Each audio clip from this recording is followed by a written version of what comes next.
Hey guys, welcome back to the Blade Bloodhound. Tonight we're going to look at a pretty cool knife.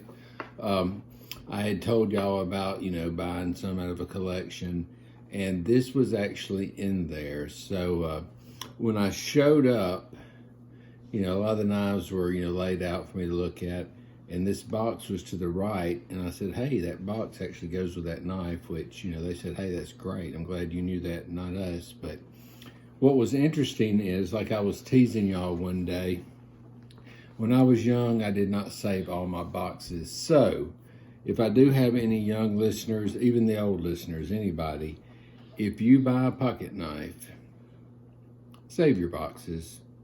I never did. A lot of my knives I buy are used, so they don't come with boxes. But when it gets time, I guess, for your family to sell your collection, or if say you decided you wanted to thin it out, this box actually helps a lot. People love boxes. I mean, sometimes boxes are, I don't want to say worth more than the knife, but go on eBay and look at what people ask for stupid boxes sometimes. It's crazy. I mean, there's no way. For example, I have a Sidewinder, and I was looking for a box for it, and I still am looking for a box for it because I wouldn't pay what people are asking on eBay for a box. But anyway, enough of that. Let's get to the knife here. So this one is a Parker Eagle brand knives, camouflage handle, hence the camouflage box. On the side here it says Special Forces Series. It's a K-267C. I wonder if there's a date on this by any chance. I doubt it. But I am guessing 80s for sure. It is the Parker, I don't know how you say this. It's IMAI, and it says Special Forces Series. Parker Imai. At one time, Parker, did his Parker Cutlery. He did all the different ones. And one of his brands was Parker-IMAI. Parker I guess. I don't know how you say it. But anyway, they were made in Seki, Japan. They are great quality. If you ever see one and it's a fair price, I definitely say pick it up. They're a cool knife. And we're going to go over the table and look at this one. And the surprising thing is it had the box, the knife, and it also has a little sheath. Anyway, let's go over the table now. All right, guys, I am back. You know how when you're watching something and things go in slow motion? So when I was talking to y'all, I don't know if it captured it in the film. It probably did, so you'll get to see it. But as I was talking and about to say, let's go to the table like I always do, my cat, which I almost left outside so she wouldn't drive us nuts, jumped up, and I could see her moving towards the camera. So I don't know, you may want to rewind it and see, and there'll be like a little bit of an ear sticking in. But anyway, that's what happened. So let's check out this knife. So this box is actually sort of cool. It's got like a weird camo color to it, and it says Camouflage Handle, Special Forces Series, Parker. And there's that word I can't say. Let's zoom down here. Surgical Steel, Japan. Then here it just said Eagle brand knives. And then there's the model, which is a K-267. Let's see what it says on that side. Oh, just the same. All right, well, let's see. Now, somebody had this box since the 80s. Hopefully I will not destroy it in 3 minutes of my playing with it, but we're gonna see. It does have a little spot there, but ain't no big deal. Look at this sheath. So this sheath, I don't know. When I see this sheath, it screams. Like if this knife had been sitting at the flea market, let's say the box wasn't there, I didn't know what it was, I saw this sheath sitting there, I would walk past it. I wouldn't even stop and look, see what was in it. I mean, I would now that I know what's in it, but it just is not, it's not like, it's not the kind of sheath you would see a quality knife in. You would see this sheath and be like, That is some weird looking camo. Looks more like a giraffe, you know. But anyway, if I saw this sheath, I probably wouldn't have looked at it, so it's interesting. But I didn't even notice this until just now. But it does have the old Parker stitch here. Just old cheap sheath. But I'm glad they saved all this stuff because that's pretty cool. I mean, so you got the knife, the box, and the sheath, so it has a cool story to it. But what I liked about it is it's a Parker. You know, I love Parkers. Let's get out this tape measure. After doing 4 videos tonight, you think I'd just leave it on the table, but that might make a little too much sense. 4 3/4, so you know, it's depends on how you look at it. See, it's kind of, well, 4 3/4 is what we're gonna say, but you can see how it's longer here than here. It kind of tapers down. Now these handles, I was gonna polish them, and then I thought, you know what? I don't think I will. They are sort of a brassy color, but it's kind of a, it's not really a shiny brass. I mean, it's more of a dull brass, and that might just be because I didn't clean it. It could be because it was made that way. Check out that pinched bolster. See how it kind of goes down? It's like a pinch there. Brass liners. You got the good lock here. Here, you can tell it better this way. See how the bolsters are kind of pinched down and they swell out? Look at there. Centering was even, well, centering's not completely perfect, but pretty darn dead on. Dead on for the time, for sure.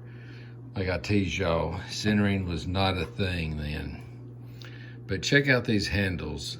So I'm not sure, I guess it's clear maybe, and they have like the camo under it, and you can just see it. I should have polished that up and got it a little cleaner, but it's got the pins, they're pinned. You can see the pins going all the way through it, see?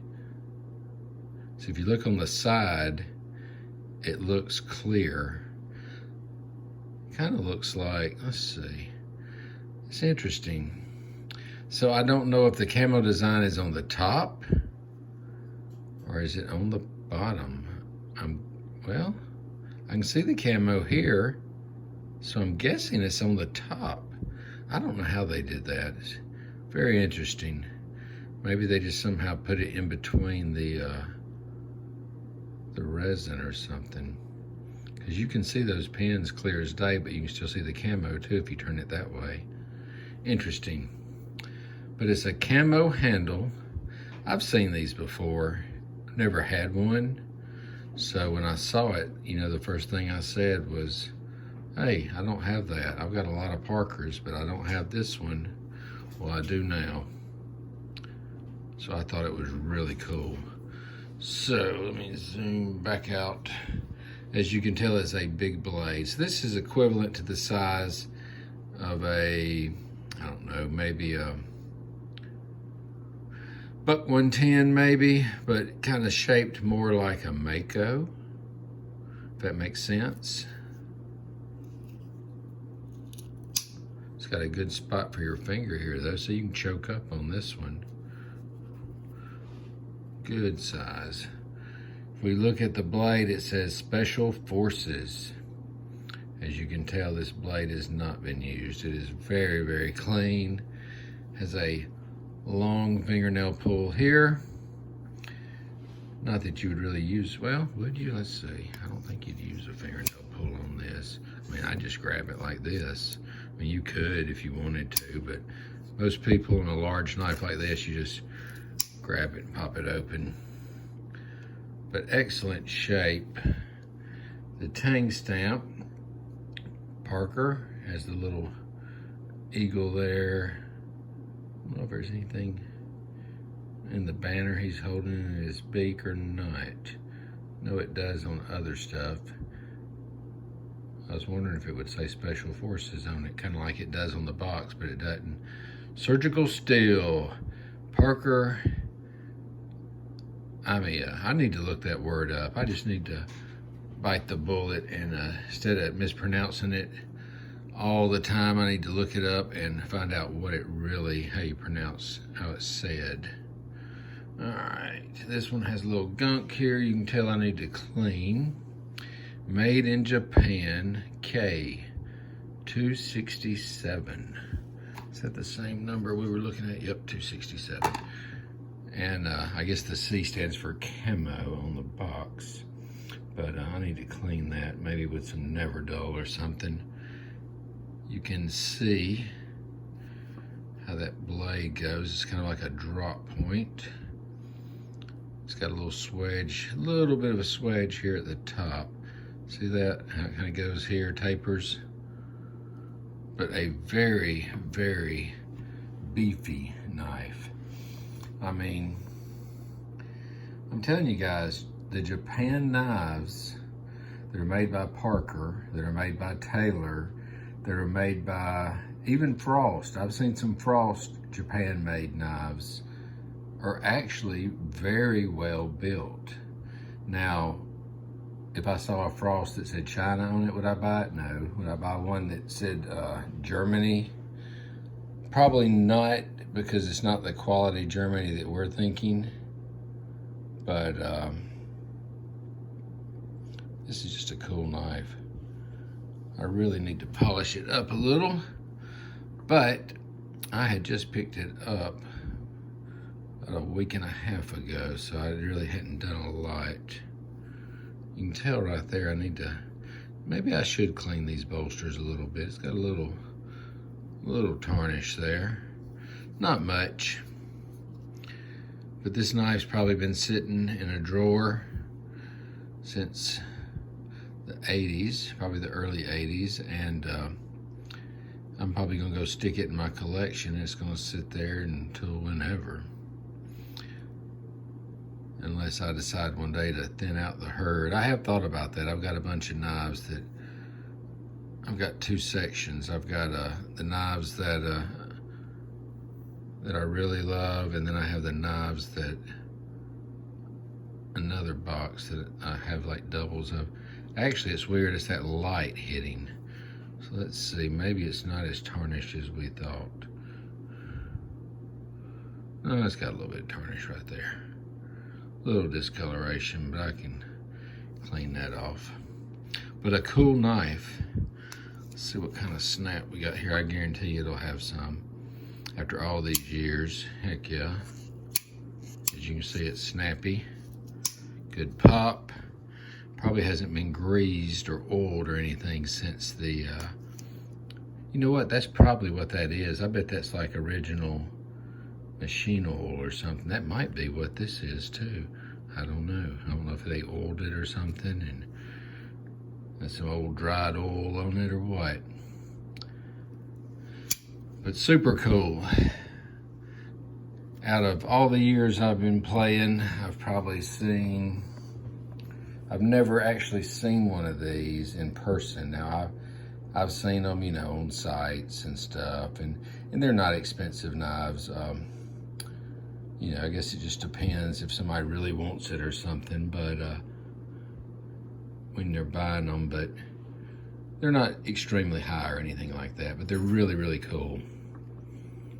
It's kind of like what's that other Parker? I've got a bunch of Parkers. I could do a whole series on Parker hunting knives. I usually buy the bone handled. I normally wouldn't buy this kind of a handle, but because it was camo, I just said, that's kind of neat. I mean, it's just a different one. That light, I should have turned that light off for one of these lights. I don't know which one's glaring at us. But a cool knife, a cool find. I considered it a win. So, if you've ever seen one of these, let me know. You may have, they may have made a smaller one. I don't know. I doubt it. I think that they would probably only make this in the hunter style, but they may not have. But it was cool to get that box with it as well. Well, guys, I hope you liked the video. I hope you liked the knife. If you do, hit that like button, hit subscribe. I've sent off some stickers to some channels reached out to me, and I've reached out to a few myself, and been sending off some of my stickers and stuff. Hoping to, I don't know, I've got one on my truck now, so maybe some people will look at it and say, let's look that up. Guys, if you're interested in a sticker or something, and you know, if you're like one of my faithful watchers and stuff, want a sticker or something, hit me up. We'll talk about that too. My email is bladebloodhound@gmail.com. You can always leave a comment in the bottom. Again, I hope y'all like the knife, and this is the Eagle brand camo handle, Special Forces series. Y'all have a great night.